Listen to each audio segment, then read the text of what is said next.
Hey, I have the update of the century for you.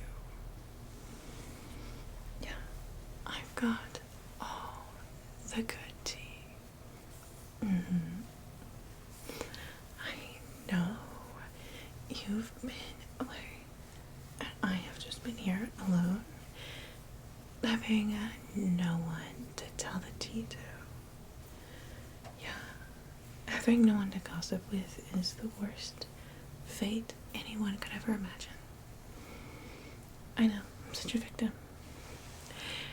So, let's get right into it, because there's some juicy stuff. First of all, Jonathan is suspended. I know. Alright, let me get you caught up. So, remember how Jonathan was probably cheating, in an academic way, on his tests and whatever? Yeah, well, I found out that some people had been found to be the center of this cheating ring, and they had gotten expelled. Sadly, Jonathan wasn't one of them. However, they didn't have any proof that he was part of the center of the cheating ring, but they did nail him on at least knowing the cheating was going on and not reporting it. So they stripped him of his scholarship because, of course, he's a football player. Of course, he had a full ride. And then I think he's suspended right now. He's coming back. He's not expelled, but he got expended for the rest of the semester. Yeah, because they're pretty sure that they know that he took part in the cheating, but they couldn't nail him on it. So they just had proof that he knew about it and he didn't say anything. So yeah, he got in trouble for that. His daddy's money is definitely gonna get him back in though. It's just for the rest of the semester, which is it's almost over anyway. So yeah. Honestly, I think they're just gonna let him finish the semester online at home. Yeah. They're just well, you just can't be on campus right now. I'm sure his daddy's money paid for that. Yeah, special treatment and everything. But, that's not what you came here for. I know. I've got all the good stuff. So, last we knew, Jessica was aware that her and Jonathan's relationship was complicated. But they were still together, right? At least supposedly. Well, they're definitely not together anymore. Right. So,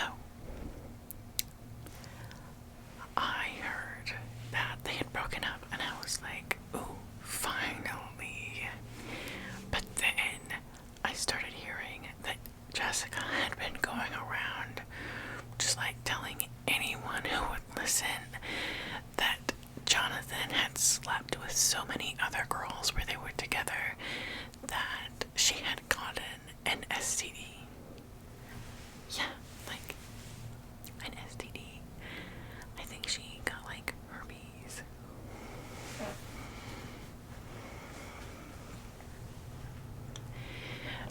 And so, she said that during their relationship he had made her believe that he had just gotten herpes from sharing a drink with a friend. And it was and then it got past her somehow. So he was just lying to her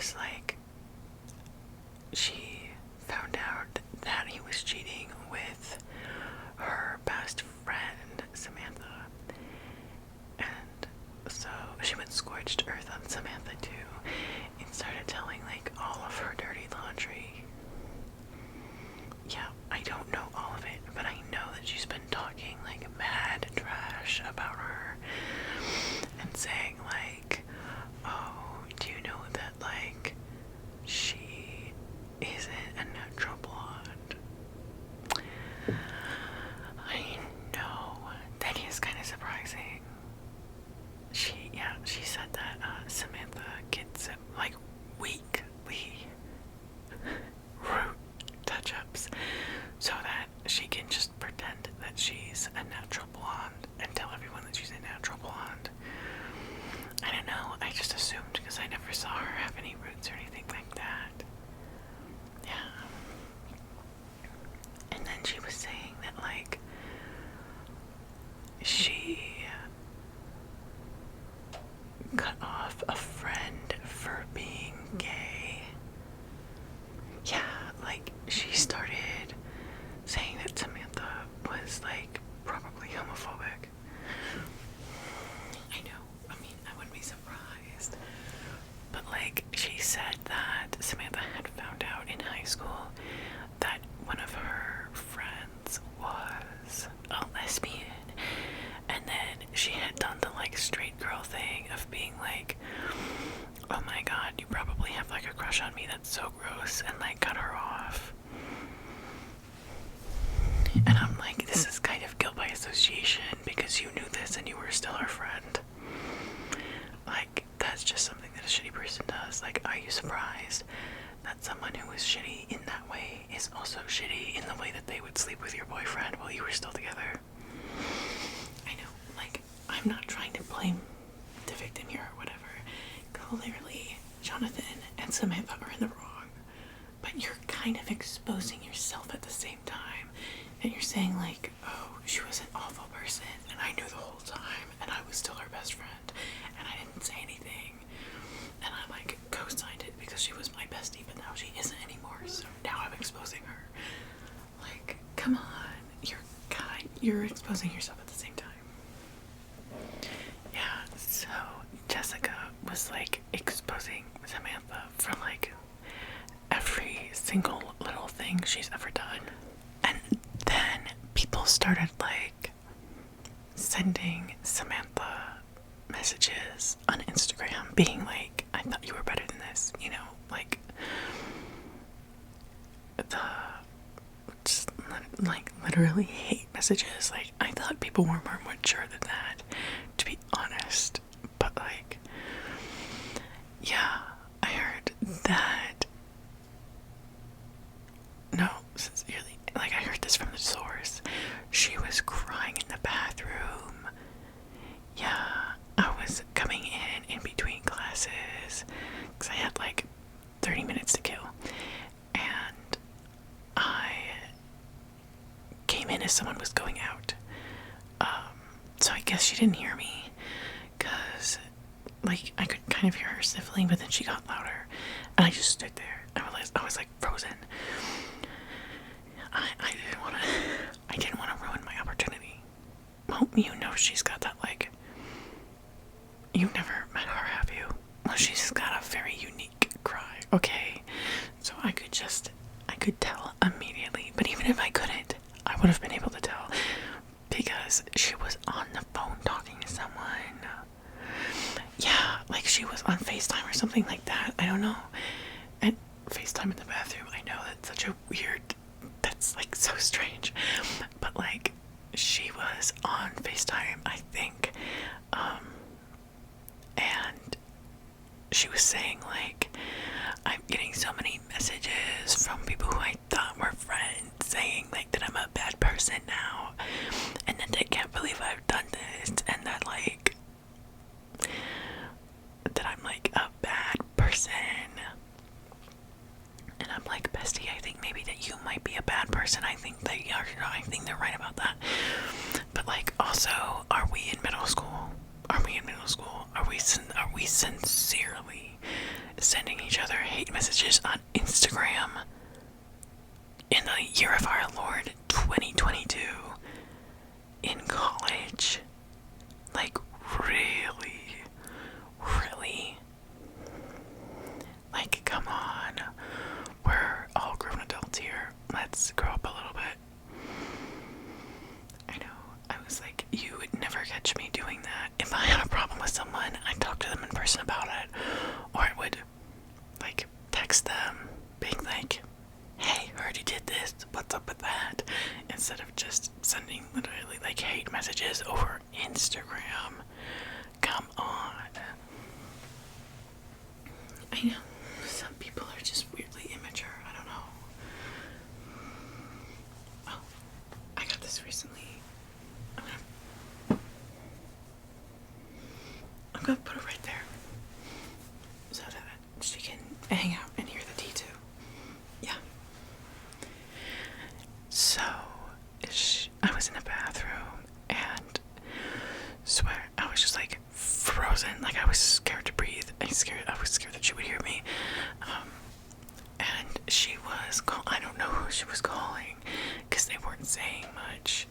I didn't recognize their voice, but it was not Jonathan. I can confirm it was not him. And she was saying something about like how Jessica had slept with her boyfriend in the past, so she was just like paying her back for that. I don't know. They've been friends for a long time. I guess their friendship was super toxic. I mean, I guess surprise, surprise. A friendship where I guess both of them cheated on, like, helped their boyfriend cheat with them. Like, surprise, that friendship is toxic. But, yeah, I don't know. I don't know what was going on there, but it was some mad tea. I was listening to it, and then, like, eventually I was like, okay, so I really have to use the bathroom, but I'm not doing it here. Well, she's on a FaceTime call, so I just waited for someone to come in. Someone did come in eventually, and I was just like, alright, time to make my break for freedom. And I went and I scuttled out the door, and hopefully she didn't hear that I was ever there. No, I would have died of mortification. I don't know if that's a word. If she had learned that I was in there while she was on that call. I don't know what she did if the other person entered the bathroom. I don't know why you're on like an emotional private call in a bathroom where anyone could enter at any time. Yeah, and like you're on a FaceTime call and someone's just pissing next to you and the other person can hear it. I don't know. I would never. That's so strange to me. I don't know. So, I don't know. Clearly, Jessica and Samantha are not friends anymore. That's, I'm guessing from what's going on, for the best. And then, I'm pretty sure Samantha and Jonathan aren't together. No, I'm pretty sure that he had thrown her under the bus. I'm pretty sure he had blamed Samantha for why he had cheated. Because, like, Jessica had confronted him. Yeah, I heard him talking about this with the boys. He was in his, his little huddle. Like, Jessica had confronted him and had said, like, I know you're cheating, and I know it's with Samantha, and I know it's been, like, months you've been doing this, so don't even try and make any excuses.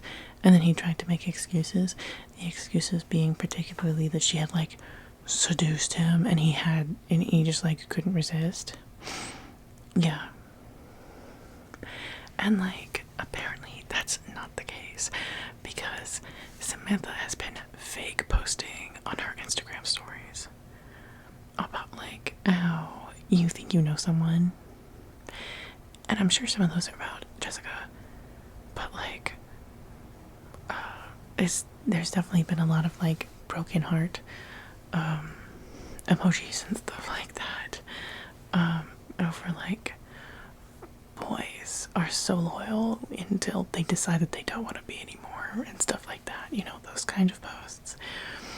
So I'm going to guess that, honestly, knowing how much of a horn dog he is, I'm sure he probably initiated it in one way or another.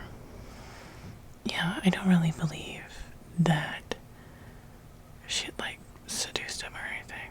Yeah, I don't believe it. So yeah, that's that's the tea. That's all I got.